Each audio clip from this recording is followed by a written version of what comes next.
After the party in the streets of Lagos, the near earthquake caused all over Nigeria by fans celebrating Nigeria's win over Iceland. The drums of tension have started rolling as Nigeria is set to face on Argentina. Will they qualify for the next round, or will they come back home?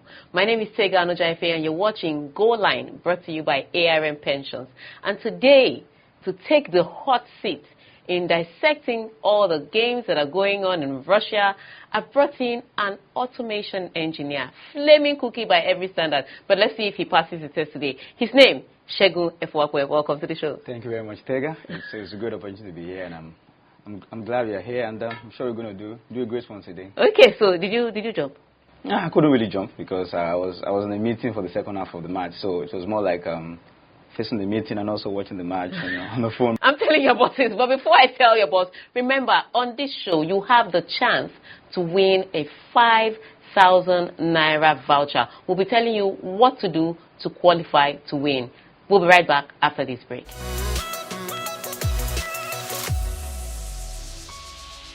Let's say you're young right now.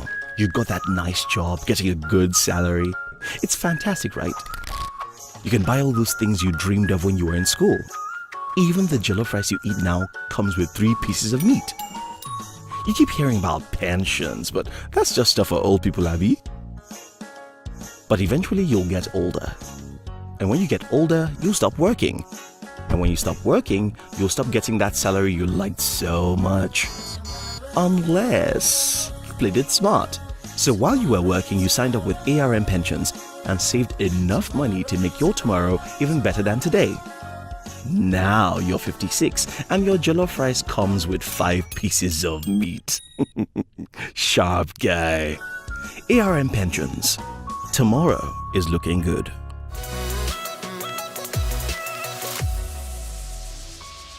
And we're back, ladies and gentlemen. Do remember, on this show, Goal Line, brought to you by ARMs, you have the opportunity to win a 5,000 Naira voucher as a watcher. So stay tuned. We'll be telling you later in the show what you have to do to be a part of that. But before we do all that, let's go into the previews and reviews with my guest pundit today. Not an engineer today, pundit today. Yeah. Segun Efuakwe. Segun, the very first thing we must talk about, we've all claimed him, but today, Ahmed Musa's brace has set up a showdown for Argentina. First of all, tell us what we did differently in that match from the Croatia game. Well, I think we must give kudos to the manager general for actually changing the formation and go for a 3-5-2. We actually know that Iceland are not the best team, but they work together. They are a hard-working team. So setting up for a 3-5-2 shows you want to attack and you want to win the match.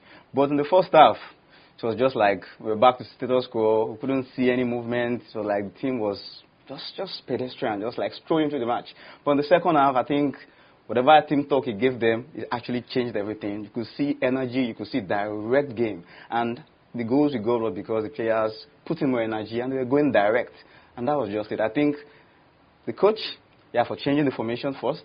And then the team talk, it's really worked. And the players, they actually put themselves to the team. Do you think that Iceland shot themselves in the foot? Because normally they play a 4-5-1 formation. That's what they played in the Euros. That's what they played against Argentina. And it makes it harder for them to beat. But maybe they disrespected Nigeria a little and played a 4-4-2. Because they're a bit more open and a bit more porous. I'll say yes.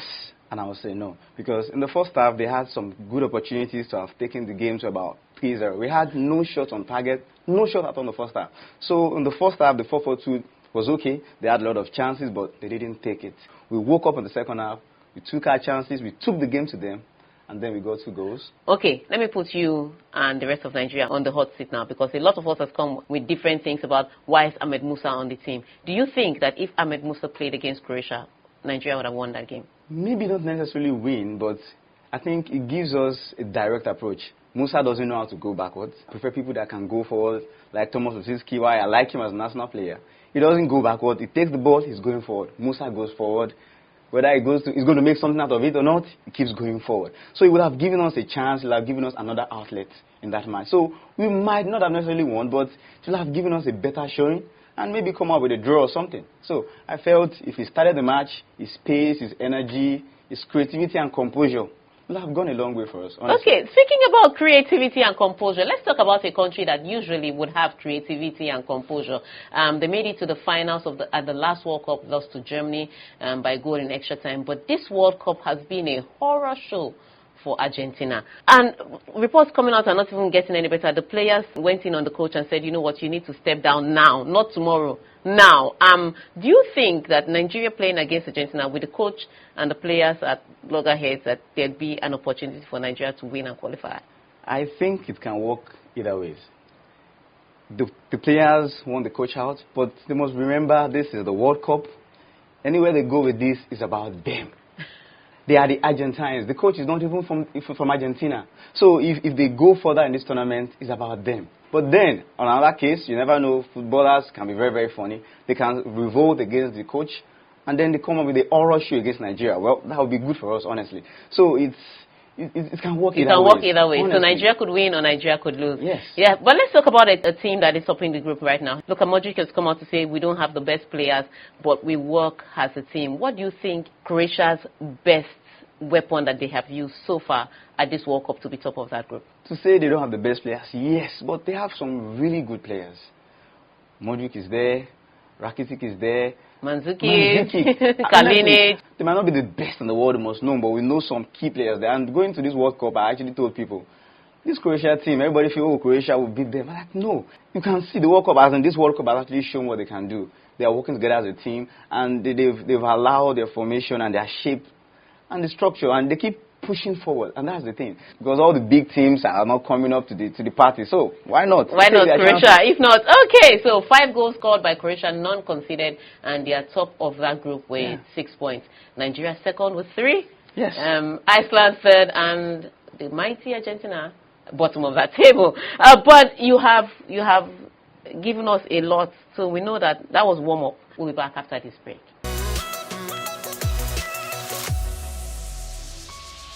So we have gone from Nigeria. You can talk about Nigeria because you're Nigerian. You can talk about the group. But let's test your knowledge. Let's see how deep it is.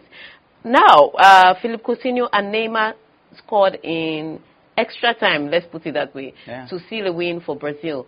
But what would you say is the reason that Brazil has struggled so far? They didn't win their first game against Switzerland. They struggled to beat Costa Rica. What do you think has made them struggle? Because they should be one of the favorites to win it. Honestly, I'm really surprised.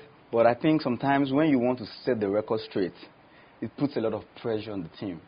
And they want to make up for the past mistakes. And this team is like, this is the last time a large bunch of the team will be together. After this World Cup, the likes of Thiago Silva, some of the defenders will be out of the team. So there's a lot of pressure on them at the moment to deliver. It's just the World Cup. If you don't have this element of surprises and struggles by some so-called big guns, it won't really be a full World Cup. So tactics doesn't work in this favor because you look at the way Gabriel Jesus likes to play.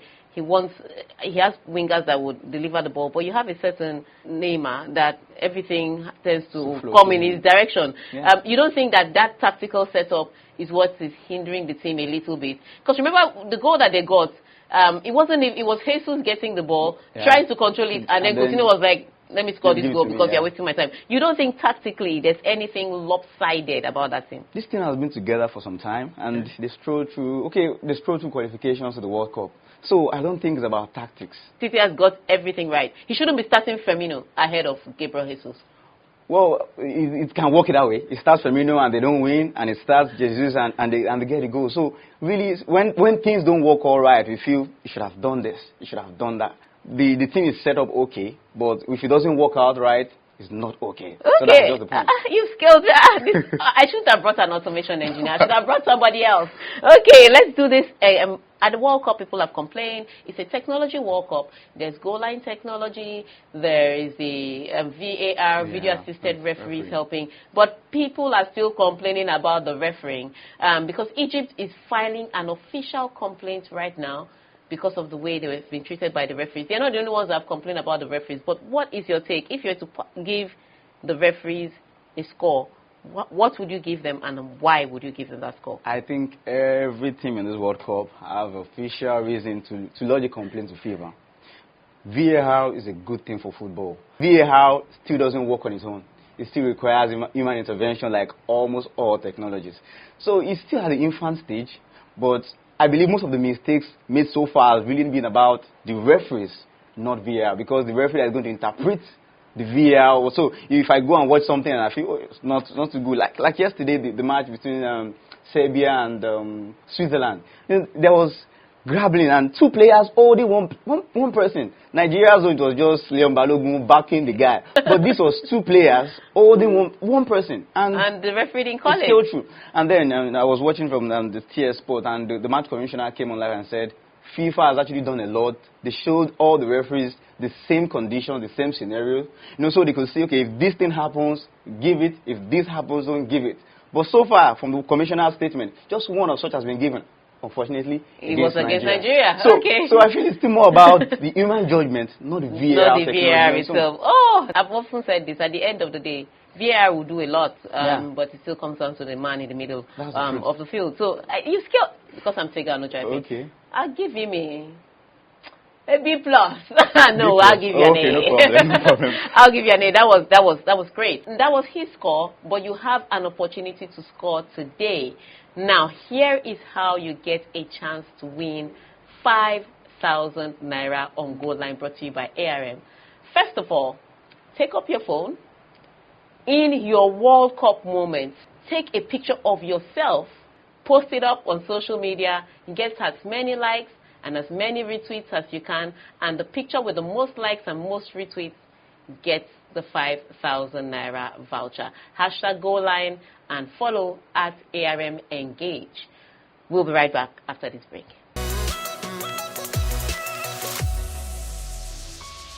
And we're back on Goal Line, brought to you by ARM Pensions. My name is still Tega Anojafe, never changes. And it's Shegu Efowapwe. Yeah. So, now we are getting to the crystal ball moment. You have your crystal ball cleaned and polished. Yeah. Okay.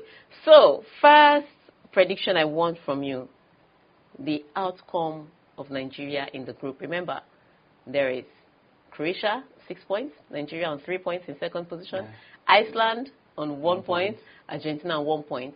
Do you think Nigeria is going to come out of this group? Robin? Really? Robin? It's really a tough call because it all depends on Argentina, but I'm inclined to say no. You don't think Nigeria is going to come out of this group? No, I don't. How do you think the table will end? It's going to be more likely Croatia, Argentina, Nigeria, and Iceland. Wow, I just felt a tremor in my heart. Okay, your second question.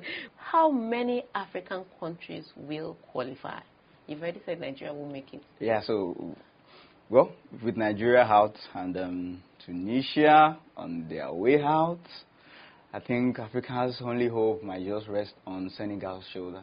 Okay, that was his crystal ball moment. Remember that he said it, I didn't. Hashtag Goal Line and follow at ARM Engage for more videos on Goal Line, brought to you by ARM Pensions. Thank you, Shegu. Thank you very much for coming. Thank you very much. You're welcome. He's done his part. So here is how you get to score. Remember the social media competition I told you about? Here's your opportunity to win 5,000 Naira. Now take up your phone, take a picture of yourself in your World Cup moment. Hashtag Goal Line. Follow at ARM Engage. Put it up on Twitter, and the picture with the most likes and the most retweets stand a chance to win 5,000 Naira. So call all your friends, tell them to retweet, tell them to like, and get your opportunity to win 5,000 Naira. My name is Tega Anojafe. Join us again next week for more on Goal Line, brought to you by ARM Pensions.